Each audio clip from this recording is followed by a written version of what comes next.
Assalomu alaykum, Atomiy O'zbekiston. O'xshamadi. Atomiy O'zbekiston.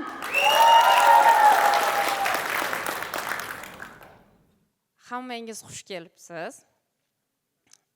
Har doim Atomiy O'zbekiston deb har doim sahnaga chiqqanimda aytganimda nimagadir bizani o'zbeklar sekin baqiradi-da. Yana bir marta Atomiy O'zbekiston va Hima-Himni yaxshi ko'radiganlar. Atomiy O'zbekiston!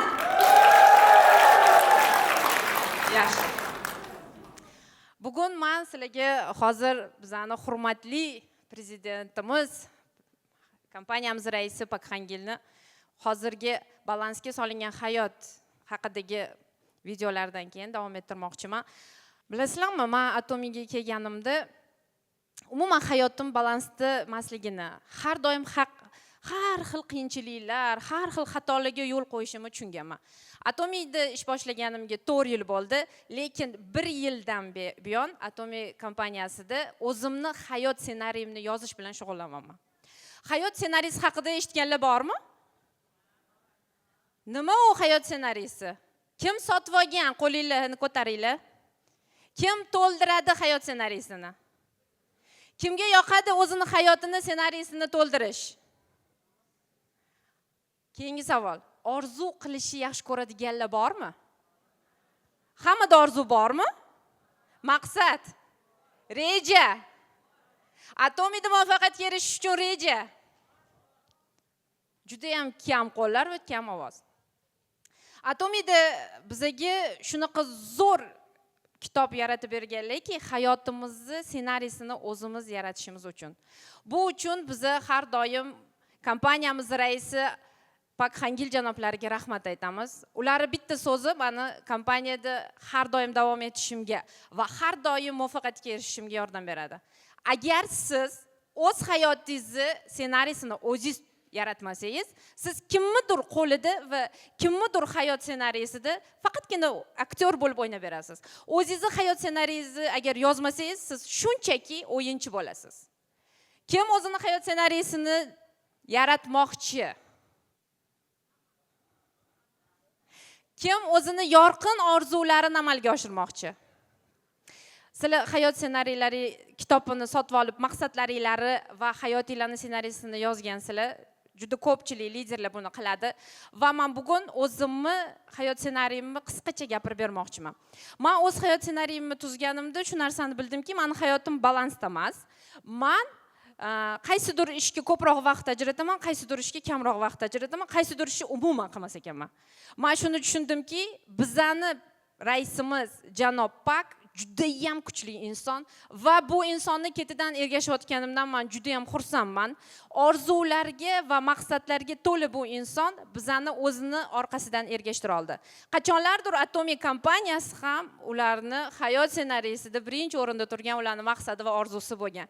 Biz shu kompaniyani ular yaratgani uchun va hayot ssenariysida Atomiy kompaniyasini birinchi o'ringa qo'yib, men shunaqa dunyoga mashhur zo'r kompaniya yarataman, millionlab odamlarga yaxshi hayot beraman deganlar uchun bitta raisimiz Pakhangil janoblariga qarsanglar.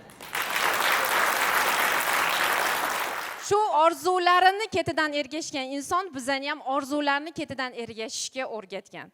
Men Atomiy kompaniyasida birinchi kelganimda menga biznes qiziq bo'lmagan. Men mahsulot uchun kelganman.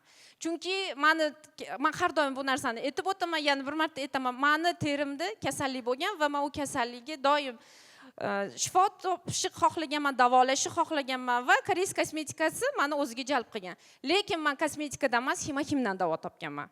Hima-Him meni eng yaxshi ko'rgan mahsulotim va men Hima-Him orqasidan hozir juda ko'p insonlarga yaxshilik, shifo va biznesda o'zini muvaffaqiyatini erishishni o'rgatganman. Hima-Him rostdan ham bizning bestsellerimiz, to'g'rimi? Hima-Him ichganlar bormi? Men Hima-Himni juda ham qattiq yaxshi ko'rganim uchun faqat Hima-Him va kosmetikani ishlatib yurganman va janob Pak bilan uchrashganimda ularni shu darajada kuchli insonligini ko'rib, demak kompaniyada biznes qilish kerak degan qarorga kelganman. Ular o'zini bilimlarini 250 dan ortiq o'qigan kitoblarini hayot ssenariysi kitobiga jamlagan va bizani o'zlariga o'xshab hayotda muvaffaqiyatga erishishga o'rgatayotgan shaxsdir. Hayot ssenarisini qo'limga birinchi marta olganimda umuman tushunmaganman. Sizlar ham tushunmaganmisizlar? Kim tushungan? Hayot ssenarisini qo'lingizga olganingizda.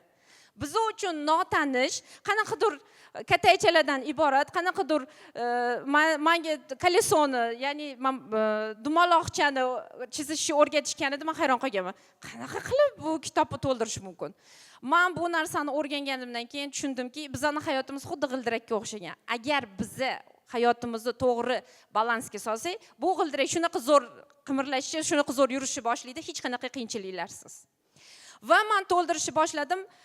Meni bitta ustozim borlar, ular har doim aytadilar: "Yulduz, nimanidir reja qilsangiz, nimanidir orzu qilsangiz, albatta yozing. Yozgan narsa sizni miyangizga kiradi va u albatta amalga oshadi" dedilar. Men hech qachon ishonmaganman bu narsaga va yozishni boshladim. Maqsadlarimni yozdim. Va bilasizlarmi, hayot ssenariysining bitta siri bor. Agar sizga bu kitobni kimdir sovg'a qilsa ishlamas ekan. Men o'zimni pulimga sotib olib, astoydil bu narsani yozishni boshlaganimda, menda hayot ssenariysi ishlashni boshladi. Men sizlarga ham aytaman, albatta hayot ssenariysini kim sotib olmagan bo'lsa, albatta sotib olinglar va o'zingizlarni kim biznesga taklif qilgan bo'lsa, shular bilan to'ldiringlar. Birgalikda o'tirib to'ldiringlar va atomidagi va hayotdagi maqsadlaringizni yozinglar. Agar siz maqsadlaringizni yozsangiz, siz qayoqqa ketayotganingizni bilar ekansiz. Men maqsadlarimni yozganimdan keyin shunaqa odat paydo bo'ldi. Har kuni ochaman va har kuni rejalarimni ko'raman. Bugun men bu ishni qilishim kerak ekan. Bugun men bu ishni qilishim kerak ekan. Shu darajada bizani hayotimizni yo'lga soladigan kitob yaratib berganlarki, boshqa maqsad yoki qanaqadir daftarlar, qanaqadir kitoblar kerak emas. Bu hayot ssenariysi meni hayotimni o'zgartirdi va atomida muvaffaqiyatga, hayotda muvaffaqiyatga erishishimga yordam berdi. Hayot ssenarisini yozishni boshlaganimda, men shu narsani tushundimki, men hayotimda ota-onamga kamroq vaqt ajratar ekanman va kamroq ularga e'tibor, mehr berar ekanman. Hattoki kitobda shu narsani Pakhangil janoblari o'rgatganlarki, ota-onalar uchun ham qanaqadir yordam beringlar. Men ota-onamga hech qachon pul bergan qiz emasman, oylik bermasdim. To'g'risini aytib qo'yaylik. Hamma ota-onasiga oylik beradi o'zbekchilikda. Ukalarim oyligini olib kelib beradi, ammo o'zim ishlatib, o'zim faqat mazza qilib yashashni yaxshi ko'radigan qizman. Lekin men hayot ssenarisini chizib, hayot ssenarisini yozib, ishlashni boshlaganimda ota-onamga ham va ularga ham mehr berishim kerakligini tushundim men. O'tgan seminarda aytib o'tganimda, men g'irt egoist qiz bo'lganman. Atomiga kelgandan keyin odamlarni yaxshi ko'rishni o'rgandim. Hozir ancha odamlarni yaxshi ko'radigan qiz bo'lib qolganman. Va ota-onamga har oy hima-him sovg'a qilishni boshladim. Ularning sog'lig'i yaxshi bo'lgan sari bizning munosabatlarimiz yaxshi bo'lishni boshladi. Va men ularga ham pul ajratishni boshladim.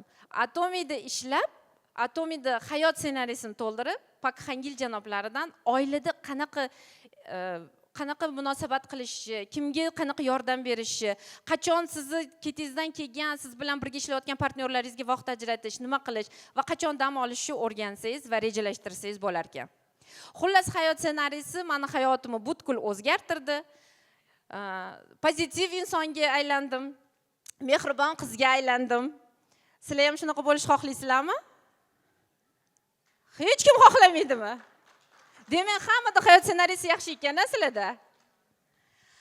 Atomida muvaffaqiyatga erishish uchun hayot ssenariysi nimaga kerak, bilasizlarmi? Hayot ssenariysi kitobini ochganingizda har kuni qilinadigan ishinglar yozilgan. Siz o'sha har kuni qilinadigan ishingizni har kuni kechqurun ochib, ertangi kunda va bir hafta oldingi, bir oy oldingi ishlaringizni yozib qo'yasiz va o'sha reja bo'yicha ishlashni boshlaysiz.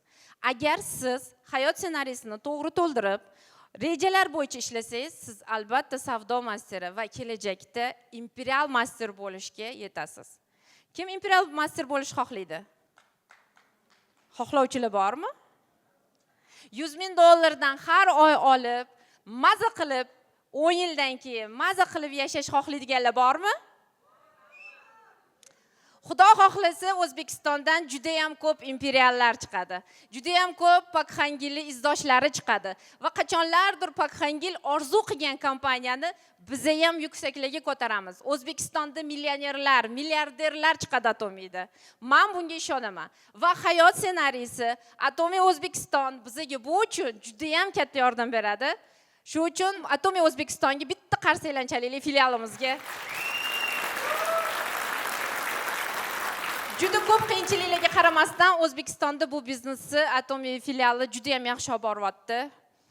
Va bizani injiqliklarimizga, bir xilda qiladigan xatolarimizga ham ko'z yumadigan Atomiy O'zbekiston filialiga men ham rahmatlar aytaman. Hayot ssenariysi kitobini albatta sotib olishingizni hammangizga aytaman. Albatta sotib oling. Hayotingizni ssenariysini o'zingiz yozing va hayotingizni ssenariysini o'zingiz boshqaring. Boshqa odamlarning ssenariysida qanaqadir aktyor yoki prosta ishtirokchi bo'lib qolishinglarni men xohlamayman va shu uchun hayotinglarni balansga solib, imperiallar, Sharon masterlar, Star masterlar bo'lishinglarni tilab qolaman. Meni tinglaganinglar uchun, hayotinglarni yorqin bo'lishiga vaqt ajratib bugun kelganinglar uchun va Atomiy bilan birga biznes qilib muvaffaqiyatga erishayotganinglar uchun sizlarga kattadan katta rahmat aytaman.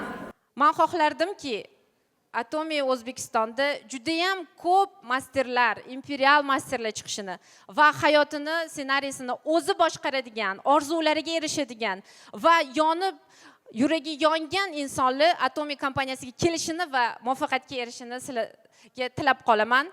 Meni eshitganingiz uchun rahmat.